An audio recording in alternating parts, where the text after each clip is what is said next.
Yan, hello po. Magandang gabi po sa inyo lahat mga kaidolo. Kasama ko po ngayon si Kaidolo TV, ang founder po ng Team Kaidolo.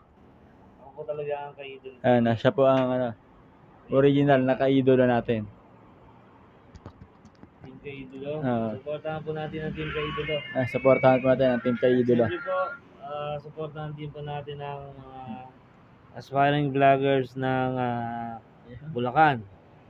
Especially po,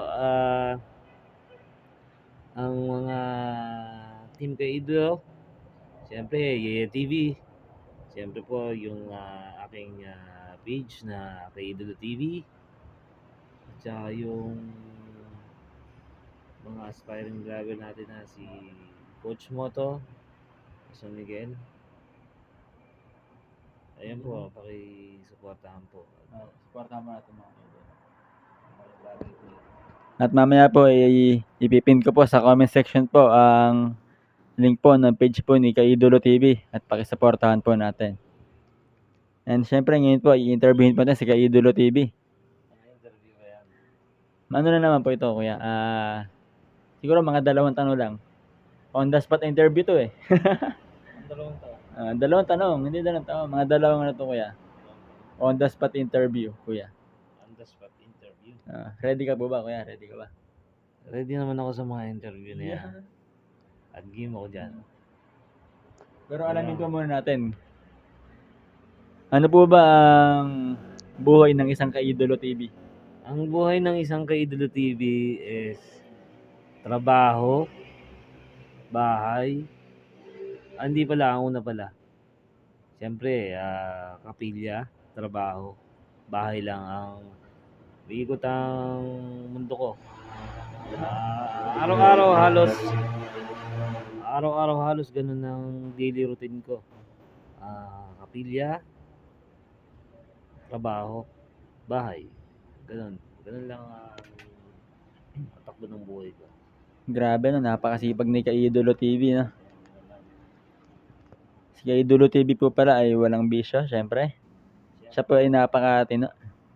Hindi naman napakatino. Ibig sabihin wala naman tayong bisyo. Hindi tayo naninigarilyo, hindi tayo uminom ng alak.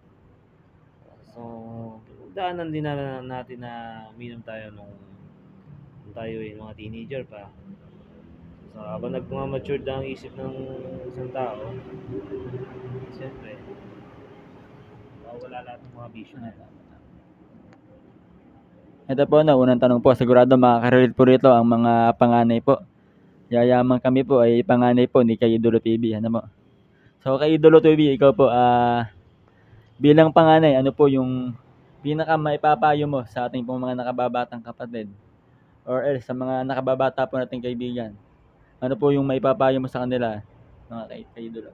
Siguro ang maipapayo ko sa mga mas nakakabatang kapatid natin. Siguro para maging ehemplo tayo ng ating mga nakakabatang kapatid, siguro isimulan mo natin sa ating sarili.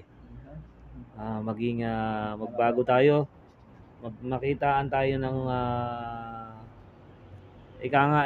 makitaan tayo ng pagbabago sa ating buhay. At tayo yung maging huwaran sa ating mga kapatid. So, para sa akin, yun lang may papayo ko. Kung tama naman sinasabi ng mga kuya, siyempre, kailangan natin sundin. Kailangan natin. Kasi sila yung tumatay yung pangalawang magulang natin. Kung wala sa bahay yung ating mga magulang, so, dapat sundin natin yung mga nakakatandang kapatid natin. Kaidolo TV, para sa iyo po, ano ang mas importante? Diploma o diskarte? Para sa akin, siyempre, ang pinakamahalaga sa lahat is diploma. Diploma kasi, yun pinag-aralan kasi yan yun yung titulo yun Baga, yun yung isa sa may pagmamalaki mo.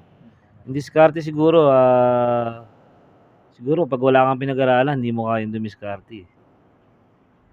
Dahil siyempre, kulang ka sa pinag-aralan.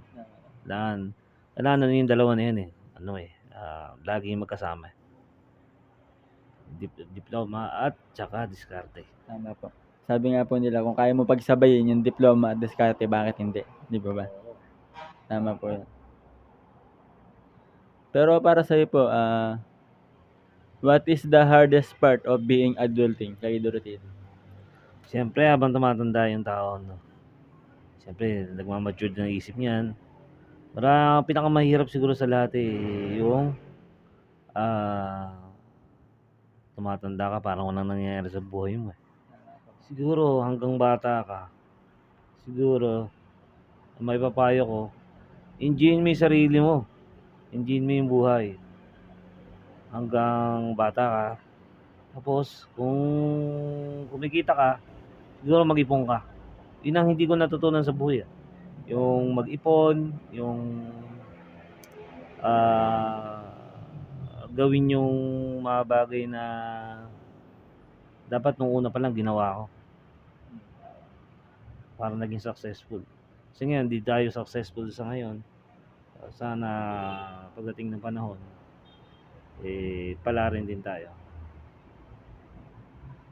Bago po tapusin po itong video po na 'to, tanungin po muna si kay Idolo TV ng huling tanong po.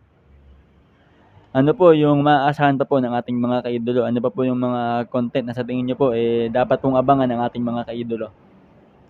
Siguro sa ngayon na wala pa tayong mga maisip na content. So puro hugot lang muna dun sa may pag-rides ko. Kasi wala pa tayong mga sapat na mga kagamitan para pang-vlog. Siguro ang pinakaabangan nyo lang muna siguro yung focus muna tayo dun sa may una, yung sticker. Tsaka syempre po yung mga followers natin, hindi naman ganun kadami. At soon po, pagka dumami ating mga followers,